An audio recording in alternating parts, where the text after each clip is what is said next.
আজকে আমি ডাক্তার ইউনূসের বক্তৃতা শুনলাম।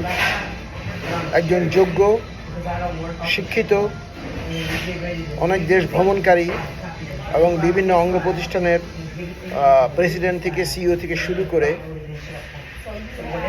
অভিজ্ঞতা অর্জনকারী একজন লোকের বক্তব্য শুনলাম এবং এই বক্তব্যের সাথে আমি বিভিন্নভাবে আইডেন্টিফাই করতে পারি।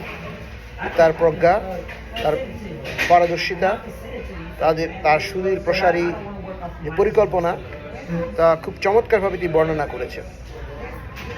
বর্তমানে বাংলাদেশের এই নতুন সরকার, তারপরে মরার উপর খড়ার ঘার মতো আমাদের উপর যে বন্যা চাপিয়ে দেওয়া হয়েছে, এই উভয়বিধ সমস্যা প্রচণ্ড রকমের চাপ সৃষ্টি করেছে আমাদের নতুন সরকারের উপরে, নতুন তত্ত্বাবধায়ক সরকারের উপরে।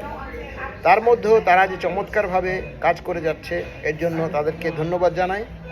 এবং এর সাথে আমাদের দেশের আপামর সুশীল জনতা, ছাত্র সমাজকে আমি ধন্যবাদ জানাই এই কারণে যে তারা দেশের আইন শৃঙ্খলা এবং দেশকে পরিচালনা করার জন্য উল্লেখযোগ্য অবদান রাখছে।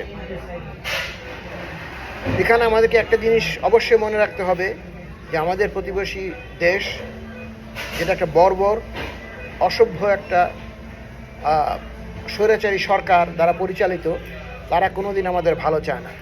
তাদের উদ্দেশ্য ছিল প্রথম বাংলাদেশ স্বাধীনতা থেকে শুরু করে বাংলাদেশকে একটা তাবেদারি কান্ট্রিতে পরিণত করা, এবং এ বিষয়ে তারা হাসিনা রেজিমের মাধ্যমে 100% সাফল্য অর্জন করেছে। বাংলাদেশকে চুষে একটা ছোবড়ায় পরিণত করে দিয়ে আমাদেরকে দিয়ে গেছে, যেটা এখন আমাদেরকে সামলাতে হবে। তদুপরি সমস্ত সুইচ গেট খুলে দিয়ে এখন আমাদের জনগণকে পানিতে মারছে, খাদ্যে মারছে, তাদের বাড়িঘর, গবাদি পশু এবং আমাদের অর্থনীতিকে, আমাদের সমাজনীতিকে ধ্বংস করে দিচ্ছে। এর বিরুদ্ধে আমাদেরকে উঠে দাঁড়াতে হবে। সমস্ত প্রতিকূলতার মাঝে দাঁড়ানোর মধ্যেই বীরত্ব। আপনি যদি এই ইভল এবং শয়তান দেশের কাছে মাথা নত করেন, তারপরে আমরা পরাজিত হয়ে যাব। আমরা পরাজিত হতে পারি না এবং এটা কোনোভাবে হতে দেওয়া যাবে না। অনেক দিন পরে আমাদের আকাঙ্ক্ষিত একটা স্বাধীনতা আমরা পেয়েছি।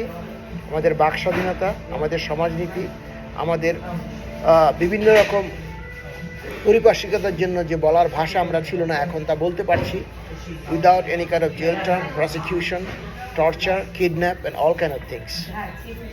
আমি বলবো এখনই আমাদের সময়, আমরা যেভাবে আসি, আমাদের সরকারকে, আমাদের দেশকে, আমাদের অর্থনীতিকে, আমাদের সমাজনীতিকে, আমাদের মিলিটারিকে, আমাদের বৈদেশিক বাণিজ্য এবং বিভিন্ন খাতে বাংলাদেশকে সহযোগিতা করে আমাদেরকে স্বাবলম্বী করে তোলে। ডাক্তার ইউনূসকে এবং তার তত্ত্বাবধায়ক সরকারকে অবশ্যই সাহায্য দিয়ে, যে কোনোভাবে সহিষ্ণুতা দিয়ে, যে কোনোভাবে আমাদের দেশকে গড়ে তোলে। এই মুহূর্তে আপনার সাহায্য, আপনার ধৈর্যশীলতা, আপনার অভিজ্ঞতা আমাদের জন্য অনেক প্রয়োজনীয়। বিদেশে যারা আছেন, আমি মনে করি 1,20,00,000 বাংলাদেশি বিদেশে আছেন, তাদের অর্থনৈতিক সহযোগিতা আমার দেশকে অনেক এগিয়ে নিয়ে যাবে। এই মুহূর্তে আমাদের মধ্যে কোনো ভেদাভেদ নেই। আমরা আওয়ামী লীগের না, বিএনপি না, জামাত না, জাতীয় দল না, হেফাজতি না, ইন্ডিয়ানের সমর্থক না, পাকিস্তানের সমর্থক না।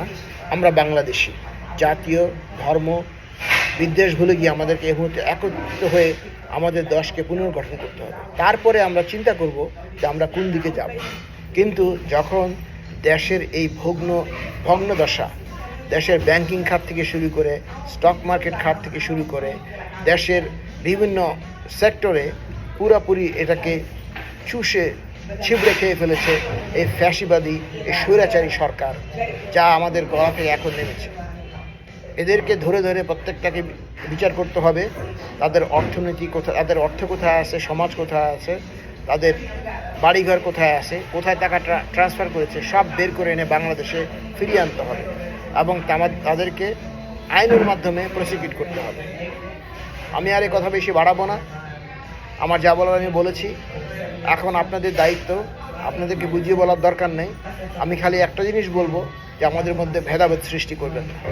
আমাদের মধ্যে ধর্মীয়, পার্টিগত রাজনীতি এনে আমাদেরকে ধ্বংস করে আর দিবেন না। আমরা জানি না আগামী 15-20 বছর আমরা বাংলাদেশ স্বাধীনতা দেখে যেতে পারবো কিনা।